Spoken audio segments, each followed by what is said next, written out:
And now for more on President Lee's Europe trip, we're joined today by Professor Lee Ha-yann, Deputy Director at the Monnet Center of Excellence at Hankuk University of Foreign Studies. Professor Lee, thanks for coming on today. Thank you for having me today. So President Lee met with the presidents of the EU Commission and EU Council at a summit in Brussels last night, right? What stood out to you the most from those meetings? What really stood out to me was that this wasn't just a formality. The Brussels is highlighting how Korea-Europe relations are entering a much broader phase, one that brings together the economy, security, technology, and diplomacy.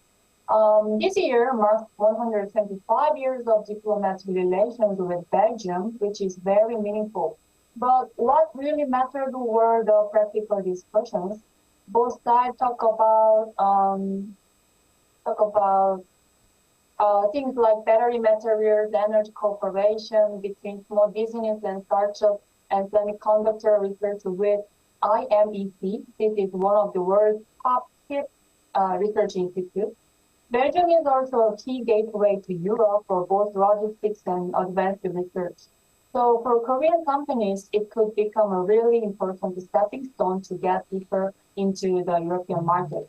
The meetings with EU leaders were just as important. The EU isn't just one of Korea's biggest trading partners. It also plays a huge role in setting global rules and standards. Right, and President Lee is now in Italy, and he will be visiting the Vatican and France as well. Trade and economic cooperation appear to be a major focus of this trip.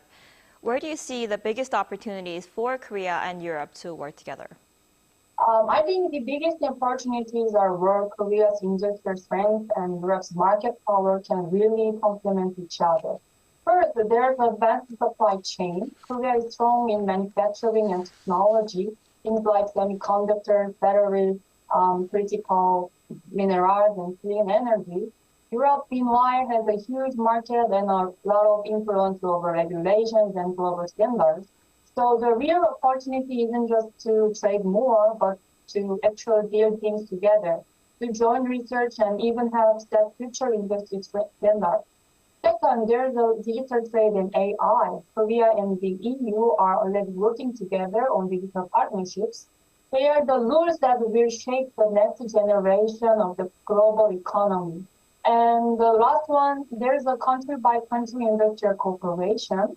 So first, with Italy, for example, there's a room to work more closely on aerospace, biotechnology, defense, energy, and basic science. With France, there are great opportunities in nuclear energy, wind power, quantum technology, semiconductors, critical minerals, and defense. So this trip isn't about treating Europe as just one big market. It's about connecting Korea's growth strategy with unique strengths of each European country. I see. And beyond those areas, how important is security and diplomatic cooperation with Europe becoming for Korea? It's becoming really important. Europe isn't just an economic partner for Korea anymore. It's also becoming a key security and diplomatic partner, I think. The war in Ukraine, instability in the Middle East, tensions in the Indo-Pacific, supply chain disruption, cyber threats, all of these issues have a direct impact on Korea. They affect our economy, our energy security, our exports, and ultimately our national security. In the past, people often thought of European security and Asian security as separate, but that's not true anymore. What happens in Europe can affect the Korean Peninsula, and what happens in Indo-Pacific matters to Europe too. So that's why Korea's security cooperation with Europe is getting much more concrete. Korea and the EU already have a security and defense partnership covering things like maritime security, space security, cyber security, and proliferation and fighting disinformation. So Korea's message is pretty clear. It's not just focused on Korean Peninsula. Korea wants to be seen as a responsible partner that contributes to the rule-based international order and the global security and more broadly. Right, and President Lee's last stop will be France, and there the G7 summit will be one of the highlights of this trip. What does President Lee hope to achieve there, and what message do you think Korea is aiming to send to the international community?